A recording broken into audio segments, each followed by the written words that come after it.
হ্যাঁ গো, 12টা বেজে গেছে। প্রচন্ডভাবে স্পেলিং মিস্টেক হয়। 12টা বেজে গেছে, রান্নাটা কখন হবে? করে করতে হবে। রান্নাটা করব গো, বাংলা পরীক্ষা তো একটু চাপ আছে, দেখি সবকিছু মিশিয়ে একসাথে কিছু করে দিতে পারি কিনা। দাঁড়াও। ওকে, চলো চলো তাড়াতাড়ি রান্না শুরু করো। চলুন ঝটপট তাহলে রান্নাটা করেই নিই।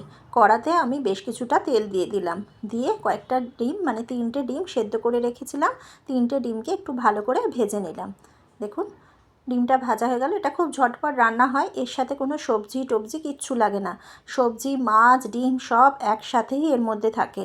তারপরে ফ্রিজে কয়েকটা কুচো চিংড়ি ছিল, সেগুলো বেশ ভালো করে ছাড়িয়ে, ছোট ছোট চিংড়ি ছিল, বেশ ভেজে নিয়েছিলাম।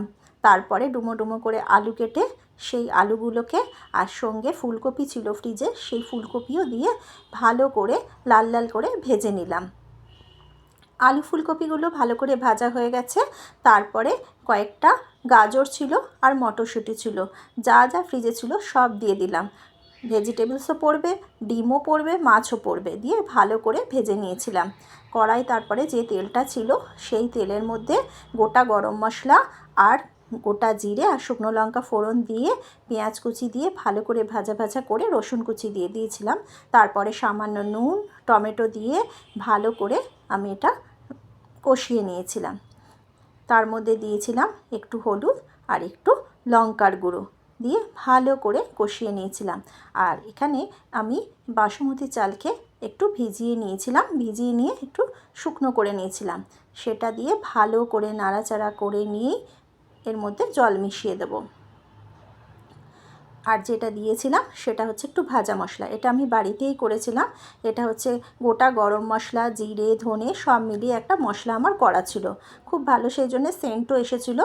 তারপরে ভাজা সবজিগুলো এর মধ্যে দিয়ে আবারও ভালো করে নাড়াচাড়া করে নিলাম। দেখুন ঠিক এইভাবে ভালো করে নাড়াচাড়া করে নিয়ে এর মধ্যে আপনারা পরিমাণ মতো জল দিয়ে দেবেন।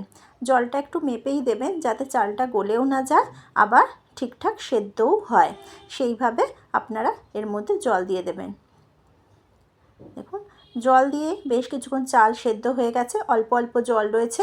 আমি এবার ডিমগুলো দিয়ে দিলাম, ব্যাস ওপর দিয়ে একটু ঘি ছড়িয়ে দিলাম। রেডি হয়ে গেল আজকের আমার এই খাবার।